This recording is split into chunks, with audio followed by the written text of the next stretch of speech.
तो या तो कीड़े खाएंगे, कीड़े पड़ेंगे, अथवा विष्टा बन जाएगा, अथवा भस्म। क्रम बिट भस्म संज्ञान्तम शरीरमिति वर्णितम। ये 3 गति है बस। और ऐसा अध्रुव अनित्य शरीर यदि समाज की सेवा में आवे, देखो पशु पक्षियों का शरीर तो मरने के बाद भी काम आ जाता है। मरा हाथी बहुत कीमती होता है। कितने जानवर हैं, चाहे मृग हो चाहे शेर हो, इनकी तो खाल भी कितनी महत्वपूर्ण हो जाती है। बड़े बड़े महात्मा लोग शेर सिंह की छाल पर बैठ करके महाराज तमाम सिद्धियां करते हैं, मृग चर्म धारण करते हैं। परंतु मनुष्य का शरीर मरने के बाद किसी काम का नहीं।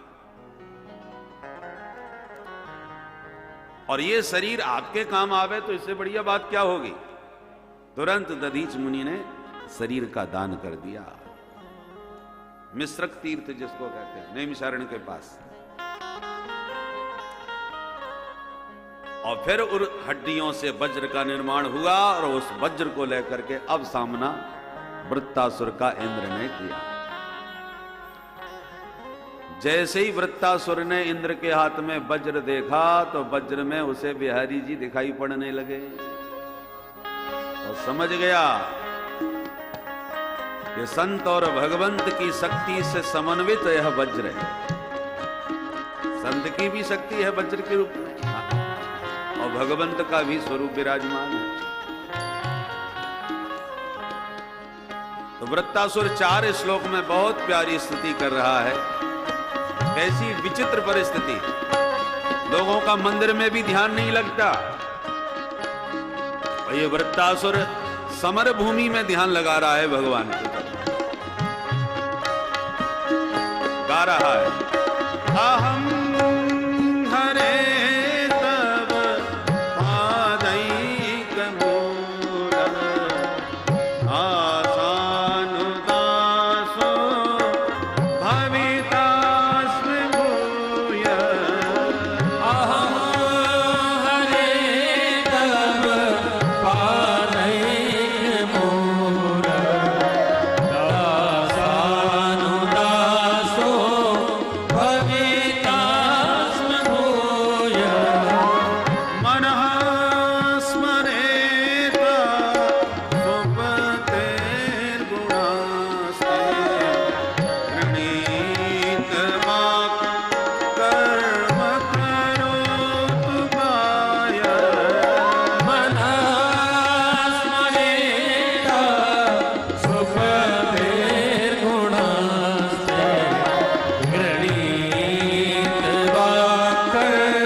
श्लोकों में धर्म अर्थ काम मोक्ष पुरुषार्थ चतुष्टय की प्रार्थना प्रभु से कर रहा है। वैष्णवों के जीवन में पुरुषार्थ चतुष्टय का स्वरूप कैसा होता है ये श्री वृत्तासुर बता रहे हैं। सबसे पहले धर्म, वैष्णव धर्म क्या है। हे हरे तब पादैक मूल दासानुदासो भवितास्मि। हे श्री हरि, जो आपके पाद पद्मों को सदैव पकड़ के रखते हैं, पल भर को भी जो चरणों को नहीं छोड़ते, पादैक मूल, जिनका एकमात्र अवलंब आपके पादारविंद हैं, ऐसे रसिक वैष्णव जन जो हैं, आप उन्हीं का दास हमको बना दीजिए। अपना न सही तो अपने दासों का दास बना दो। मनस्मरेत, हे अशुपते, अशु माने प्राण, हे प्राणपति, चारों में जो संबोधन दिए हैं, इन संबोधनों से पता चलता है कि ये कितना रसिक है, कितना प्रेमी है, और इसको प्रत्यक्ष प्रभु का दर्शन हो रहा है। परोक्ष में होता तो इतने प्यारे संबोधन न करता। हे प्राणनाथ, हे अरविंद, अरविंदाक्ष, ये सब संबोधन है। इससे लगता है कि प्रत्यक्ष देख रहा है। मन स्मरेत, ये मन सदा आपका स्मरण करता रहे। वाग गृणीत, ये वाणी आपके गुण गाती रहे।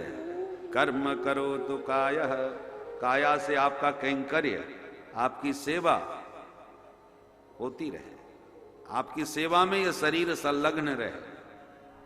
ये वैष्णव धर्म। दूसरा अर्थ, तो न नाक पृष्ठम न च पारमेष्ठ्यम, हमें न सार्वभौम पद चाहिए, न स्वर्ग का पद चाहिए, न परमेष्ठि पद चाहिए। ब्रह्मा जी का पद भी हमको नहीं चाहिए। हमें योग सिद्धि भी नहीं चाहिए, बहुत ऊंची बात है। ब्रह्मा का पद कोई सामान्य पद नहीं है, पर इन सबको तिलांजलि देता हुआ कहता है कि मुझे सिर्फ विरहई आकांक्षे, आपका विरह चाहिए।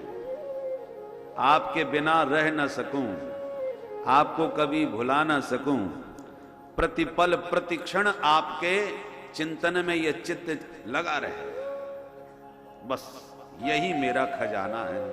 संपन्न नारायण स्मृति ही, नारायण का स्मरण ही भक्तों की सबसे बड़ी पूंजी होती है, सबसे बड़ी संपदा होते हैं। वह संपदा हमको चाहिए। तीसरा पुरुषार्थ है काम। क्या कामना है तुम्हारी? तो कहता है, हे प्यारे, मैं आपको बहुत याद करूं। कैसे याद करना चाहते हो? 3 दृष्टांत देते हैं। अजात पक्षा एव मातरं खगा, स्तन्यं यथा वत्सतरा क्षुधार्ता।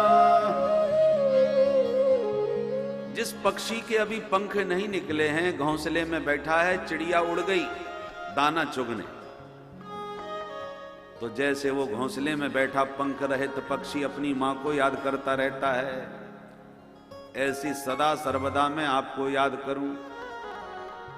भगवान बोले, ये भय का भजन हो रहा है। मां की उपस्थिति में बच्चा निश्चिंत रहता है, मां के अभाव में वो डरा हुआ रहता है, तो ये तो डर का भजन हुआ। तो दूसरा दृष्टांत दिया, स्तन्यम यथा वत्स तारा क्षुधार्ता। स्तन्य वत्स जो केवल दूध ही पीता है और कुछ नहीं खाता, अभी वो नन्हा सा गाय का बछड़ा, और गाय चली गई सवेरे जंगल में दूध दे के, दूध पिला के चली गई। अब शाम को जब लौटेगी तभी दूध पीने को मिलेगा, और दिन भर में पेट में चूहे कूदने लगते हैं भूख के मारे, तो भूख से त्रसित वह बछड़ा जैसे शाम होते ही गाय के आने की आहट मात्र से रमाना और छटपटाना चालू कर देता है, मां से मिलने के लिए छटपटाने लगता है। ऐसे प्यारे, मैं आपसे मिलने के लिए खूब छटपटाऊं। भगवान बोले, ये भूख का भजन हो रहा है। मां से प्यार थोड़ी है, वो तो भूख की समस्या है, उसका समाधान के लिए मां याद आ रही है। तो फिर तीसरा दृष्टांत दिया, प्रियम प्रियैव विश्वतम विषन्ना। जैसे विप्रलंभ जन्य तीव्र ताप में संतप्त बैठी कोई प्रिया अपने प्रियतम को पल पल याद कर रही है, पतिदेव कह के गए हैं कि 10 दिन में लौटूंगा। पत्नी बिल्कुल पढ़ी लिखी नहीं थी, 10 दिन कितने होते हैं, तो उसने 10 लाइन खींच ली और कहा एक एक लाइन प्रतिदिन मिटाती जाना, जब सारी लाइन मिट जाएंगी उसी दिन आ जाऊंगा। वो भोली भाली तुरंत जागते ही भाग करके एक लाइन मिटाती है, फिर कहती है अभी तो बहुत सी लाइनें खड़ी हैं। मिटाते मिटाते जब अंतिम लाइन बची तो उसके मिलन की उत्कंठा बड़ी बलवती हो गई, और दूसरे दिन अंतिम दिन जब 10वीं लाइन मिटाई तो उसकी पल पल प्रतीक्षा दरवाजे पर टिकी हुई है कि कब आहट आवे, कब वो प्रवेश पावे। थोड़ी भी आहट होती है खट तो पट से पहुंच जाती है, आ गए।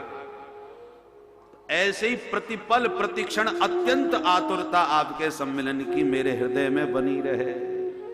ये दृष्टांत भगवान को ज्यादा उपयुक्त नजर आया, और इसलिए गोस्वामी जी महाराज ने भी ऐसा ही मिलता जुलता दृष्टांत दिया। काम ही नार प्यार जिमी,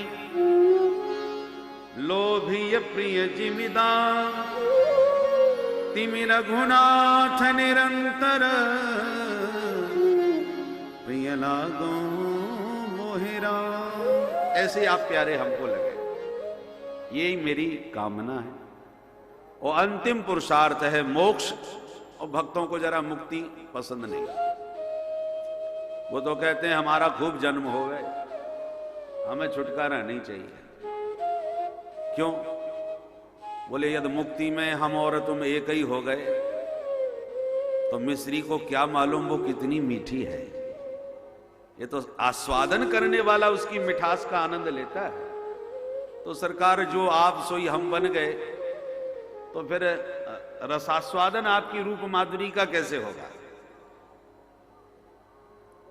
इसलिए मैं चाहता हूं संसार चक्रे भ्रमता स्वकर्म भी, मैं अपने कर्मानुसार संसार चक्र में चाहे जितनी बार आऊं या जाऊं, आता जाता रहूं, परंतु एक ही प्रार्थना है, उत्तम श्लोक जने सुसख्यम। जो पल भर को भी आपको भुला नहीं पाते, ऐसे जो उत्तम श्लोक आपके रसिक भक्त जन हैं, जब जब मुझे जन्म मिले तो उन प्रेमी भक्तों का संग हर जन्म में प्राप्त होता रहे। देह गेह में नेह रखने वाले प्रपंची संसारियों का संग कभी मत देना। जब जब जन्म मिले वैष्णवों का, रसिकों का संग मिलता रहे, तो हजारों जन्म होवे कोई फर्क नहीं पड़ता। अर्थ न धर्म न काम रुचि गति न चाहो निर्माण। क्या चाहते हो फिर? बोले जन्म जन्म किंतु रति राम पद। जन्म कितने भी हों, और राम जी में रति कब होगी? जब रसिकों का संग होगा। रति तो उन्हीं के सन्निधि से बढ़ती है। बस जन्म में, हर जन्म में वैष्णवों की, रसिकों की, भक्तों की सन्निधि प्राप्त होती रहे, बस यही मुक्ति हमको अपेक्षित है। बोल भक्त वत्सल भगवान की जय। ये भाव सुन करके तो महाराज इंद्र भी स्तब्ध रह गए। अहो दानव सिद्धोषी यस्यते मति ईदृशी।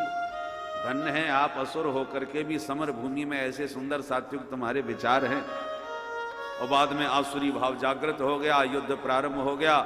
वज्र से दोनों हाथ वृत्तासुर के इंद्र ने काट दिए, तो मुंह फाड़ करके ये इंद्र को मुंह में धर के जैसी आराम करके गटक गया, जैसे रसगुल्ला एक बार में गटक जाता है। पर इंद्र नारायण कवच के बल पर सुरक्षित रहे। हाथ में वज्र था, नारायण कवच सुरक्षित किए था। पेट में जाकर के वज्र से पेट फाड़ना चालू किया। काटते काटते 1 वर्ष बीत गया, तब जाकर के इसका पेट फटा और इंद्र बाहर निकल करके मुक्त हो पाए। बोल भक्त वत्सल भगवान की जय। महाराज ये बताइए, ये वृत्तासुर असुर भी था और इतना भक्त भी था,